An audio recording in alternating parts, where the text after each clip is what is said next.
வணக்கம் தலைவா.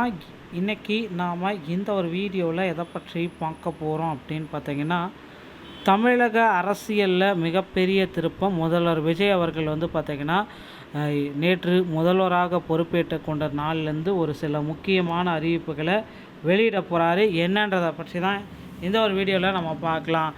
விஜய் தலைமையிலான தமிழக வெற்றி கழகம் ஆட்சிக்கு வந்ததுக்கப்புறம் பார்த்திங்கன்னா, பெண்களுக்கு மகளிர் உரிமை தொகை திட்டத்தை செயல்படுத்த உள்ளதாக தகவல்கள் தெரிவிக்கிறாங்க. தமிழக அரசியலில் பெண்கள் வாக்கு வங்கி மற்றும் அவர்களின் சமூக பங்களிப்பை அதிகரிக்கும் வகையில் இந்த திட்டம் ஒரு முக்கிய அரசியல் நகர்வாக பார்க்கப்படுகிறது. முந்தைய அரசுகளில் மதிய உணவு மற்றும் இலவச பேருந்து பயணம் போன்ற திட்டங்களால் இதுவும் பெண்களின் முன்னேற்றத்தில் பெரும் மாற்றத்தை ஏற்படுத்தும் என எதிர்பார்க்கப்படுகிறது. இந்த திட்டத்தின் கீழ் தகுதியுள்ள பெண்களுக்கு மாதந்தோறும் நேரடியாக நிதியுதவி வழங்கப்படும். குடும்ப தலைகளின் நிதி சுதந்திரத்தை உறுதிப்படுத்தும். அதேவேளை இந்த திட்டத்தை செயல்படுத்துவதில் உள்ள பொருளாதார சவால்கள் மற்றும் நிதி மேலாண்மை குறித்து விவாதங்களும் ஏற்படுத்தியுள்ளது. ஒட்டுமொத்தமாக சாதாரண மக்கள் அன்றாட போராட்டங்களை புரிந்து கொள்ள அவர்களுக்கு அதிகாரமளிக்கும் முயற்சியாக இது விளங்குகிறது. இந்த மகளிர் உரிமை தொகை என்ன சொல்லுது? தமிழகத்தில் நேற்று முதல்வராக பதவியேற்று கொண்ட விஜய் கூட பார்த்திங்கன்னா chief minister and new ministries எல்லாமே பதவியேற்றிருக்காங்க. யாரெல்லாம் மினிஸ்டர் இதுவரை பதவியேற்றிருக்காங்க பார்த்திங்கன்னா, N Anand, Aadhav Arjuna, doctor KG Arunraj, KS Sengottaiyan, P Venkatramanan மற்றும் CTR Nirmalkumar, Rajmohan, TK Prabhu, S Keerthana.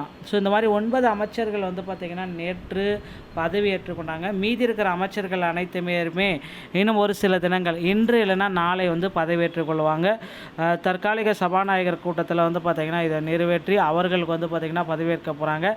விஜயோடைய இந்த மகளிர் உரிமை தொகை திட்டத்தில் அரசியலில் திடீர் திருப்பம். மகளிர் உரிமை தொகை தமிழக அரசியலில் ஒரு புதிய திருப்பத்தை கொண்டு வரக்கு வரலாற்று பின்னணி என்ன மையப்படுத்திய அரசியல் அப்படின்னு பார்த்திங்கன்னா, எம்ஜிஆர் அவர்களின் சத்துணவு திட்டம் ஏழை குடும்ப பெண்களுக்கு தன் குழந்தைகளுக்கு ஒருவேளையாவது சத்தான உணவை உண்ணும் திட்டத்தை தந்தது. அம்மா உணவகம், சுய உதவி குழுக்கள், தாலிக்கு தங்கம், இந்த மாதிரி திட்டங்கள் எல்லாமே ஜெயலலிதா இந்த டைமில் வந்தது.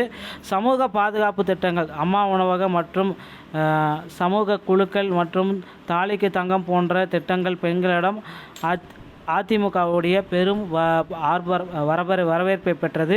மு.க. ஸ்டாலின் பார்த்திங்கன்னா உரிமை தொகை, புதுமை பெண், 2021 அறிவிக்கப்பட்ட மகளிர் உரிமை தொகை மற்றும் புதுமை பெண் திட்டங்கள் அனைத்துமே பெரும் பரபரப்பை ஏற்படுத்தியது. ஆட்சி கையை உறுதுணையாக இருந்தது. விஜயோடைய முக்கியமான அம்சங்கள் அப்படின்னு பார்த்திங்கன்னா, உழைப்பிற்கான அங்கீகாரம். மகளிர் உரிமை தொகை பார்த்திங்கன்னா விஜய் அவர்கள் 2500 அப்படின்றத குறிப்பிட்டு சொல்லியிருக்காங்க.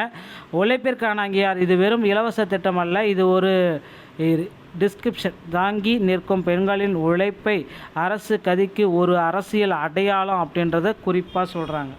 இது பார்த்திங்கன்னா உழைப்பின் சவால்கள்.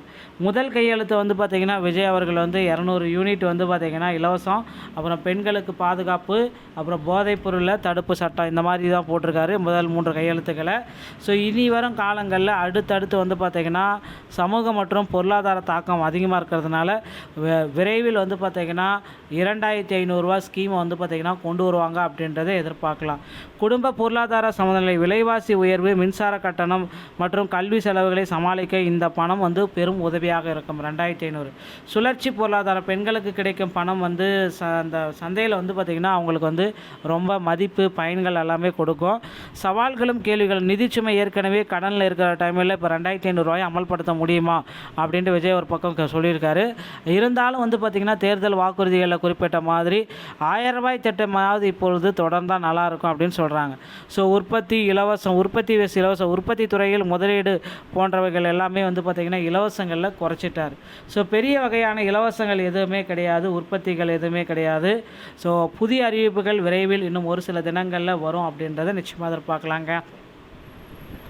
இந்த மாதிரி தகவல்களை நீங்கள் உடனுக்குடன் தெரிஞ்சுக்கொள்ள மீண்டும் ஒரு நம்ம சேனல் சப்ஸ்கிரைபர் பெல்லை கிளிக் பண்ணி வச்சுக்கோங்க. மீண்டும் ஒரு நல்ல தகவலுடன் நான் உங்களை சந்திக்கிறேன். நன்றி, வணக்கம், தேங்க்யூ.